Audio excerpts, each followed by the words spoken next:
I am glad to join Edaman fraternity on this auspicious occasion of launching the Great Wall Gardens domiciled in Mavoko municipality. Edaman Property Limited has been greatly associated with the growth when they set foot in Mavoko with the construction of Great Wall Apartments in Phase 1 in 2009. I note with satisfaction that EPL has continued to construct more houses since then. I applaud them for the launch of the construction of the Great Wall Apartments Phase 5. My government, as well as the national government, is keen on welcoming private investors to complement government efforts towards the provision of affordable housing. Machakos County is endowed with undeveloped land which is available for housing projects of similar magnitude. Every family should be able to own or rent a decent house. To Syokimau, and that was one of the things that we discussed, and he touched it. And he gave us his commitment to clean at the river. So what we have requested him is to make sure that we are stakeholders in that commission for cleaning the water, because it affects us. If we clean the river from Nairobi to Machakos, the other people will get clean water. So we are committed to ensuring that the river is cleaned. As you know, we're already affected in Mwala. When you go there, you cannot see the river.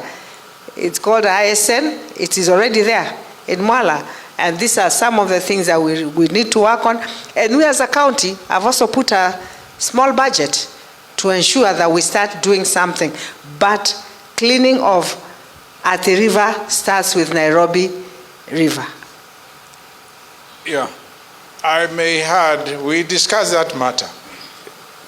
And we agreed Machakos County will nominate a representative, Osekeb, who will be given to His Excellency the President for nomination into that particular commission so that we are represented. I don't know, Governor Mutula, yes. You want to add something? Yes. Thank you.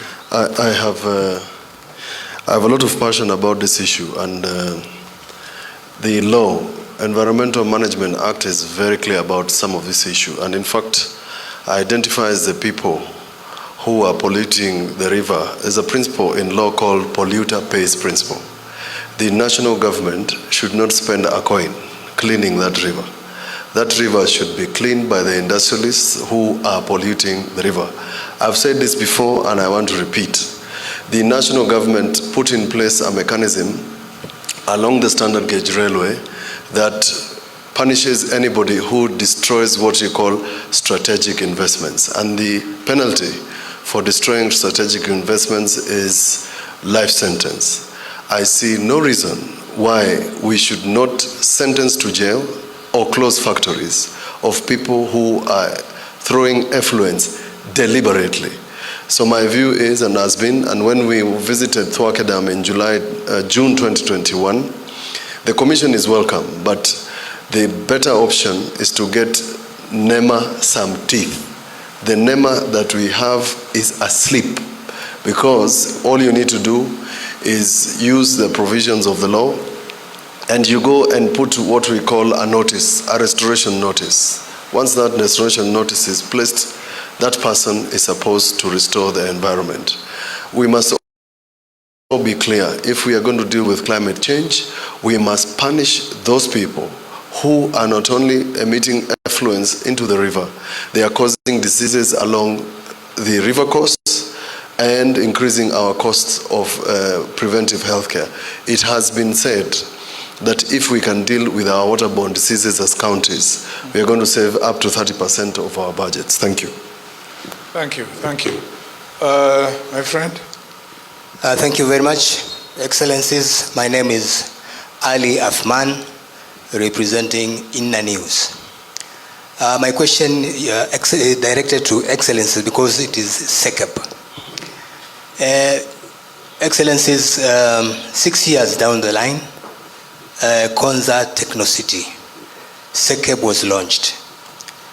But 6 years down the line, no secretariat.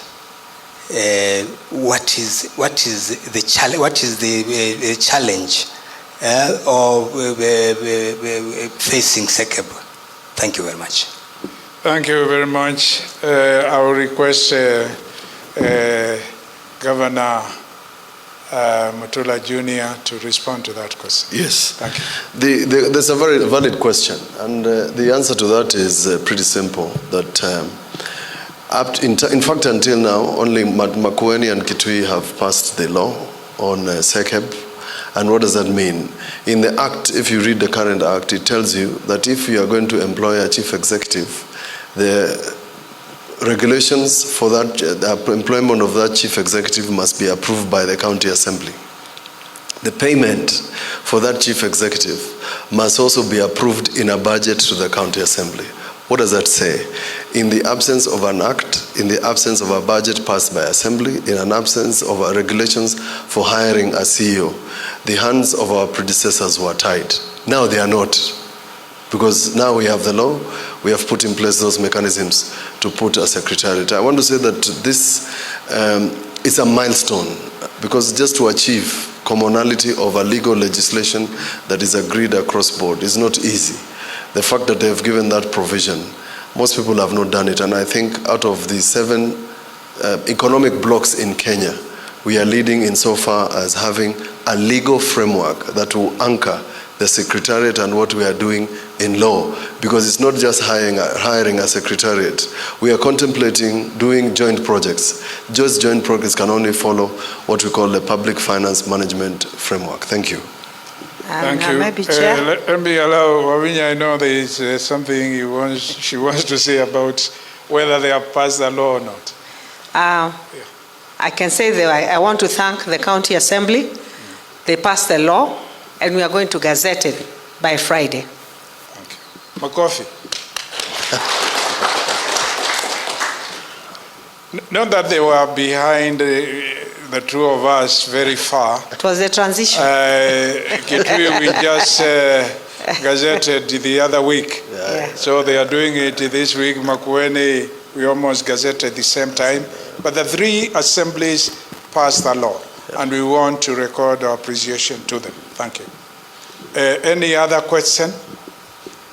But in the meantime,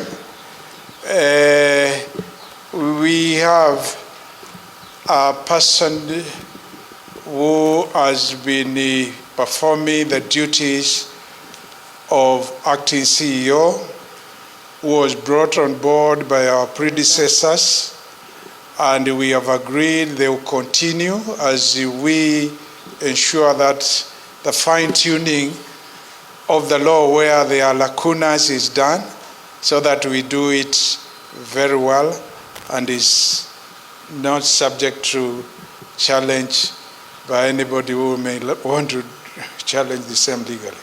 Thank you. Anybody else who has a question? Okay. The other thing, although we gave only the example of one road, the one we said, Wikililie, Katulani, Kanyangi, and Wote, there are other roads which are being done. And we are concentrating mainly in roads which connect 2 counties within our region or outside our region. And the full list of those roads will be available to you when all the details are worked out by our sectoral working committees, because we will have sectoral working committees which will prepare detailed reports. Thank you.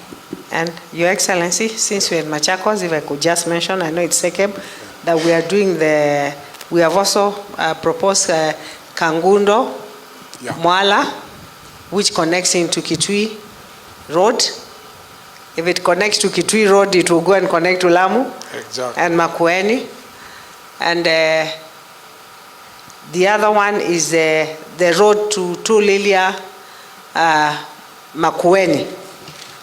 And then there is a Mombasa Road to Keno, which will go on the other side of Kangundo Garissa Road and also Kitui Road. Yeah, we've also discussed during our meeting, we'll lobby and keep on pressing for the dualing of the Chumvi Machakos Road, the Chumvi to Konza Road, even the railway to be extended here.